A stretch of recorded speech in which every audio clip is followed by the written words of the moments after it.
Jatend Migao mar arita Kithure Kindiki koro chwalo kwayo ne od bura mondo mi sirikal oyud thuolo mar chwalo obila ma Kenya dhi keto kwe e piny mar Haiti. Penjo osebedo mathoth kowuok kuom jopiny kendo manyocha miyo doho ochungo chenro makamano. Jood bura ne obedo gi thuolo mar twak ewi okang' makamano ka kweth makwedo sirikal omedo mako chung' motegno ni ok gipuodho dwaro mar sirikal tero obila mapacho ka e piny Haiti.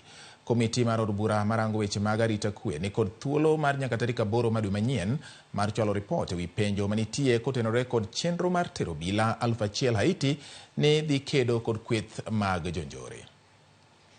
Refer the memorandum to the Departmental Committee on Administration and Internal Security for consideration. The committee is required to consider the memorandum jointly with the relevant committee of the Senate and submit its report to the Houses of Parliament on or before 8th November 2023 to allow for a timely disposal of this matter. Thank you. We never appropriated any resources to deploy forces outside of this country other than what we approved for the Kenya Defense Forces in the DRC.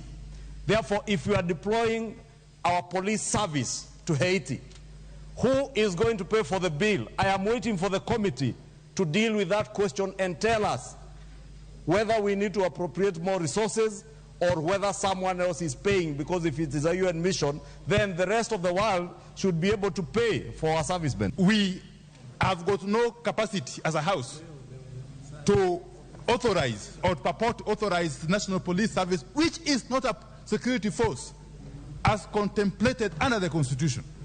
So I want to plead with you, before the matter is seized off by the committees, the relevant committees, that you do reconsider the message and come back with a considered ruling on the matter I am raising, because it is of immense public interest. This House can only act in accordance with the Constitution.